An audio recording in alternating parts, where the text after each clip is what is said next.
It's already November, so Thanksgiving is just around the corner. It's one of the greatest times of the year, but family dinners can also be quite stressful, especially when you're vegan. Maybe you're in charge of the food and you need to prepare a great dinner that your non-vegan friends and family will love. This can be quite stressful and it is a challenge, but it's also something awesome, since you finally have a moment where you can show everybody how delicious vegan food is. So this is an amazing opportunity, one that you don't want to mess up by having a lot of stress and feeling tensed. So in this video I'm going to share with you great tips that will help you to have a stress-free vegan Thanksgiving. So first of all, make a plan of attack, but more importantly, write it down. You need to know how many guests will show up, how many and what type of ingredients you need, which kind of drinks you want to have available at the dinner, and take into account special requests of some people, but don't be a walkover. Being organized and knowing your numbers is a necessary first step to having a great vegan Thanksgiving. The second tip is to avoid overcompensating. People overcompensate when they feel inferior and weak in one area, so then they try to compensate for it somewhere else. Some vegans feel the need to make dozens of dishes in the hopes of replacing the desire for meat. That's okay if it comes from the right place, but often it's not. First of all, people aren't dumb, and they will notice your overcompensating behavior instantly. Secondly, you're putting too much stress on yourself. But the most important reason to avoid doing this is that people will not assume that being vegan is a weakness and that you have to make up for it. Instead, be confident in what you bring to the table, and if you want, serve only a few different types of meat replacements, rather than 10 different ones. Another great way to relieve you from the stress that comes with organizing a vegan Thanksgiving dinner is by getting your guests to pitch in. A great benefit of their contribution is that they also become more invested in vegan food.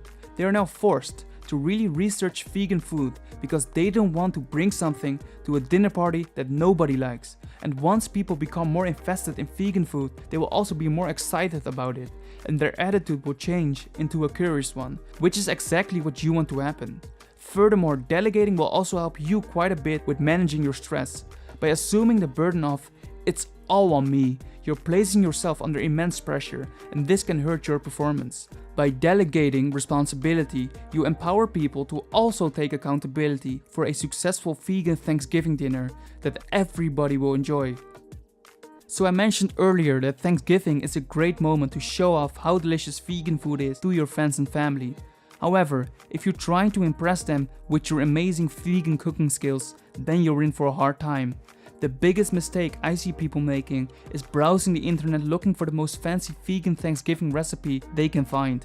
Look, this is okay if you do it for the right reasons, but the majority does it for the wrong ones, namely to impress people. Don't try to serve something you don't have a lot of experience with, especially when you can think of countless other recipes that taste just as great and are far easier to make. So don't follow the hype, because chances are, to your friends and family, it will all look and taste the same. And this brings me to my final point. Don't think of this vegan Thanksgiving dinner as a make it or break it moment. Think about it like this. Were you persuaded of going vegan after you ate a delicious vegan meal? Probably not. That's because veganism is not a diet, it's a lifestyle. There's a lot more to veganism than just the food. So if they enjoy the food, that's great. And if they didn't, that's great as well. You did your job to the best of your abilities, and you can be really proud of it. And oh, a pretty important bonus tip is to stay away from discussions about veganism. Thanksgiving is not the time to persuade someone with logical arguments or facts. If somebody is pushing your buttons, don't give in. Trust me, you will thank yourself later. With that said, I would love to know if you guys have personal tips that you would like to share to have a stress-free vegan Thanksgiving. Drop them in the comment section below.